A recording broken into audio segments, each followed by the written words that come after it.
Sekarang kita akan lanjut ke topik selanjutnya, yaitu Pancasila pada masa Orde Baru. Setelah lengsernya Insinyur Soekarno sebagai presiden, selanjutnya Jenderal Soeharto yang memegang kendali terhadap negeri ini.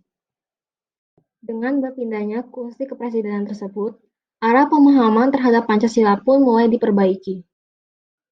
Pancasila makin banyak mengalami ujian zaman, dan makin bulat tekad kita mempertahankan Pancasila. Pancasila sama sekali bukan sekedar semboyan untuk dikumandangkan. Pancasila bukan dasar falsafah negara yang sekedar dikeramatkan dalam naskah Undang-Undang Dasar, melainkan Pancasila harus diamalkan. Begitu kuatnya Pancasila digunakan sebagai dasar negara dan political force, Presiden Soeharto mengatakan bahwa Pancasila sebagai pegangan hidup bangsa akan membuat bangsa Indonesia tidak loyo. Bahkan jika ada pihak-pihak tertentu mau mengganti, merubah Pancasila, dan menyimpan dari Pancasila pasti digagalkan. Selanjutnya, pada tahun 1968, Presiden Soeharto mengeluarkan Instruksi Presiden Nomor 12 tahun 1968 yang menjadi panduan dalam mengucapkan Pancasila sebagai dasar negara. Lalu, pada tanggal 22 Maret 1978, ditetapkan Ketetapan MPR Nomor 2/MPR/1978 tentang pedoman penghayatan dan pengamalan Pancasila. Ketika itu, sebagian golongan Islam menolak reinforcing oleh pemerintah dengan menyatakan bahwa pemerintah akan mengagamakan Pancasila.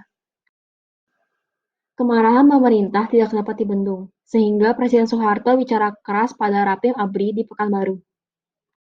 Intinya, Orde Baru tidak akan mengubah Pancasila dan Undang-Undang Dasar 1945, malahan diperkuat sebagai komparatif ideologi. Jelas sekali bagaimana pemerintah Orde Baru merasa perlu membentengi Pancasila dan TAP, itu meski dengan gaya militer. Tak seorang pun warga negara berani keluar dari Pancasila.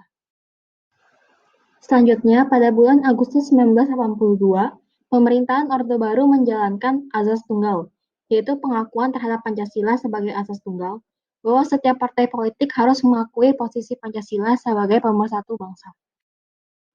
Dengan semakin terbukanya informasi dunia, pada akhirnya pengaruh luar masuk Indonesia pada akhir 1990-an yang secara tidak langsung mengancam aplikasi Pancasila yang dilakukan oleh pemerintah Orde Baru.